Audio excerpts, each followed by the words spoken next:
उत्कर्ष परिवार में आप सभी का हार्दिक स्वागत है। तो चलिए भाई, इंतजार की घड़ियां समाप्त और बिहार पुलिस दोस्तों आप सबके लिए लेकर के आई है एक विशेष सौगात। आप सभी इंतजार कर रहे थे कि भाई बिहार पुलिस के अंदर अपने पूरे बिहार में शराबबंदी तो लागू किया है बिहार सरकार ने, लेकिन मद्य निषेध वाले जो सिपाही होंगे उनकी भर्ती कब करी जाएगी। तो इंतजार की घड़ियां समाप्त और यहां पर दोस्तों इसको लेकर के एक विस्तृत विज्ञापन जारी किया जा चुका है, जो कि आप सबके मद्य निषेध सिपाही की भर्ती की ये प्रक्रिया शुरू होने वाली। आइए दोस्तों महत्वपूर्ण चीजों को लेकर के यहां पर बात करेंगे।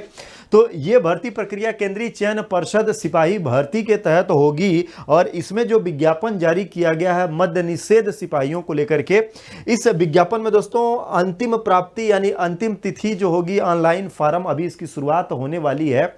तो अंतिम तिथि का पहले ही पेज पर विवरण दे दिया भाई 14 दिसंबर तक आप सभी को यह फॉर्म भरना है, जो कि 14 नवंबर से स्टार्ट होने वाली है। आइए देखते हैं इसमें क्या क्या विशेष पॉइंट्स किया गया है। तो सबसे पहले दोस्तों आपको बता दें ये मद्य निषेध भर्ती है जो निकाली गई है 689 पदों को लेकर के, 689 पदों पर यह विज्ञापन जारी किया गया।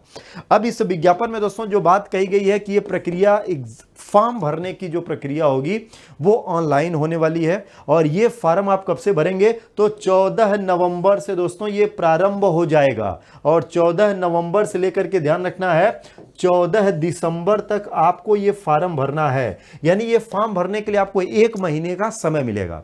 पूरे के पूरे जो फॉर्म होंगे वो ऑनलाइन ही भरे जाएंगे, ये आप सबको एकदम आश्वस्त करा दे रहे हैं। तो बाल दिवस के दिन से फॉर्म भरना आरंभ हो जाएगा। तो तैयार हो जाइए आप सभी लोग इस सफर के लिए।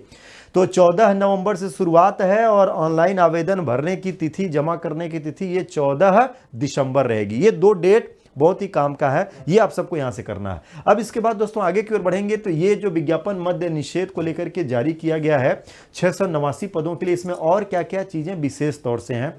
तो कैटेगरी वाइज इसमें कुछ पदों का विवरण भी दिया गया, कैटेगरी वाइज जो कि आरक्षण के तहत होगा। तो ये आप सब यहां से देख सकते हैं। तो अनारक्षित पद जो इसमें बनाया गया वो होगा 272, यानी कि सामान्य होगा जिसपे किसी प्रकार का कोई आरक्षण नहीं है। ईडब्ल्यूएस कोटे के लिए दोस्तों 68 पद इसमें रखा गया है। अनुसूचित जातियों के लिए 114 यानी 114 है। अनुसूचित जनजातियों के लिए दोस्तों 7 है। ओबीसी के लिए 124 पद इसमें रखा गया है। ये यहां से आप सभी को ध्यान रखना है। पिछड़ा वर्ग, अत्यंत पिछड़ा वर्ग के लिए 124 होगा, पिछड़ा वर्ग के लिए 83 होगा, पिछड़े वर्ग की महिलाओं के लिए 81। तो इस तरीके से अगर देखा जाए तो ये कुल 689 पदों का ये पूरा का पूरा विज्ञापन रहेगा हम सभी के लिए, जो कि विशेष रहेगा। अब इसके अंतर्गत दोस्तों जो ये भर्ती निकाली गई है इसके लिए आपकी शैक्षणिक अर्हता क्या मांग ली गई है, यानी जिसको आप कहते हैं ना हमारी शैक्षणिक योग्यता क्या होना चाहिए। तो अभ्यर्थियों की दोस्तों शैक्षणिक योग्यता के बारे में स्पष्ट निर्देश है कि 1 जनवरी, ध्यान रखना 1 जनवरी 2022 तक, यानी अभी अगर देखेंगे तो हम लोग नवंबर 2022 चल रहा है, इसका मतलब है इसी वर्ष 1 जनवरी तक आपका इंटरमीडिएट कंप्लीट होना चाहिए। यानी आपको दोस्तों 12वीं एग्जाम पास होना है। क्या है? 12वीं एग्जाम पास होना, अथवा बिहार राज्य सरकार या मदरसा बोर्ड के द्वारा निर्गत कोई ऐसी मौलवी प्रमाण पत्र अथवा बिहार राज्य संस्कृत बोर्ड के द्वारा निर्गत ऐसा कोई प्रमाण पत्र जो इसके समकक्ष होगा वो वैलिड रहेगा, उसकी वैधता रहेगी। कुल मिलाकर के आपको 12वीं उत्तीर्ण हो जाना है 1 जनवरी 2022 तक, यानी अभी तक आप 12वीं पास होंगे, ऐसा मुझे पूर्ण विश्वास है। तो जितने लोग 12वीं पास हैं उनके लिए ये विज्ञापन रहेगा, ये आप सबको ध्यान रखना है। इसके अलावा दोस्तों इसमें जो विशेष रहेगा उम्र को लेकर के, एज फैक्टर, तो जो आपकी आयु का विवरण होता है ये आयु का मूल्यांकन कहां से करते हैं, जो डेट ऑफ बर्थ आपने अपने हाई स्कूल के प्रमाण पत्र में भरा होगा वही डेट ऑफ बर्थ होगा, या इसके समकक्ष कोई आपका प्रमाणित डेट ऑफ बर्थ का सर्टिफिकेट है तो उसको भी आप लगा सकते हैं। मैट्रिक अथवा समकक्ष प्रमाण पत्र होना चाहिए जो कि आपके जन्म तिथि को क्या करे, वेरीफाई करता हो। ठीक है। अब इसमें जन्म तिथि को लेकर क्या चर्चा है, सामान्य वर्ग के लिए जो महिला और पुरुष होंगे जनरल कैटेगरी, तो उनकी न्यूनतम आयु कितनी होनी चाहिए, उनकी न्यूनतम उम्र होनी चाहिए 18 वर्ष, यानी जनरल कैटेगरी की महिला पुरुष के लिए न्यूनतम 18 वर्ष और अधिकतम दोस्तों ध्यान रखना 25 वर्ष होगी। यानी कि न्यूनतम 18 और अधिकतम 25 वर्ष रहेगा। भाई ये पॉइंट्स यहां से करना है। ओबीसी के लिए दोस्तों न्यूनतम जो है वो 18 वर्ष, सभी के लिए न्यूनतम 18 वर्ष है। ओबीसी के लिए अधिकतम जो है वो 27 वर्ष रखा गया है। पिछड़ा वर्ग जो अत्यंत पिछड़ा वर्ग कोटि की महिलाएं होंगी उनकी न्यूनतम होगी 18 वर्ष और अधिकतम होगा 28 वर्ष। यानी ओबीसी या अत्यंत पिछड़ा वर्ग की जो महिलाएं हैं उनकी न्यूनतम 18, अधिकतम 28 होगी। अनुसूचित जाति और अनुसूचित जनजाति के जो भी अभ्यर्थी होंगे उनकी दोस्तों न्यूनतम होगी 18 वर्ष और अधिकतम होगी 30 वर्ष, चाहे वो महिला हो चाहे वो पुरुष हो, सभी के लिए। बिहार राज्य के अलावा जो अलग राज्यों से विद्यार्थी इसमें फॉर्म भरेंगे, चाहे उत्तर प्रदेश के भर रहे हैं, चाहे झारखंड के भर रहे हैं, चाहे छत्तीसगढ़ के, चाहे मध्य प्रदेश के, उनको ध्यान रखना है उनकी आयु जनरल कैटेगरी में मानी जाएगी जो कि 18 से 25 वर्ष होगी, चाहे महिला होंगे चाहे पुरुष होंगे। इतना आप सभी को यहां से ध्यान रखना है। अब दोस्तों इसमें बिहार के अन्य विभागों को लेकर के अगर चलेंगे तो इसमें अभ्यर्थियों के शारीरिक मापदंड को विस्तार से बताया गया है। और ध्यान रखना दोस्तों, शारीरिक मापदंड का ही इसमें विशेष महत्व है, क्योंकि ये परीक्षा 2 चरणों में है तो जरूर लिखित परीक्षा भी है और शारीरिक परीक्षा है, लेकिन जो आपकी मेरिट बनेगी ना वो आपकी मेरिट इसमें शारीरिक परीक्षा पर ही बनेगी। लिखित परीक्षा तो इसमें सिर्फ और सिर्फ आपको शारीरिक दक्षता के लिए क्वालिफाई होने के लिए है, ये ध्यान रखिएगा। तो शारीरिक दक्षता के लिए आप सबको बड़ा स्ट्रांग इसमें होना पड़ेगा। तो अनारक्षित यानी कि अनारक्षित जनरल और ओबीसी के जो पुरुष होंगे उनकी कम से कम हाइट जो हो वो 165 सेंटीमीटर होनी चाहिए, इससे कम नहीं होगा, इससे अधिक रहेगा चलेगा, 165 सेंटीमीटर से कम ना हो। अत्यंत पिछड़ा वर्ग के जो पुरुष होंगे, जो अत्यंत पिछड़ा वर्ग कैटेगरी अपने बिहार में बनी हुई है, उनकी हाइट हम 160 सेंटीमीटर तक ले सकते हैं। अनुसूचित जाति एवं अनुसूचित जनजाति के जो पुरुष होंगे उनकी भी न्यूनतम हाइट 160 होगी। सभी वर्ग की जो महिलाएं होंगी, चाहे वो किसी वर्ग की हो, चाहे वो जनरल कैटेगरी की हो, चाहे वो अत्यंत पिछड़ा वर्ग की हो या ओबीसी वर्ग की हैं, चाहे वो एससी हैं चाहे वो एसटी हैं, सभी महिलाओं की हाइट 155 सेंटीमीटर होनी चाहिए न्यूनतम।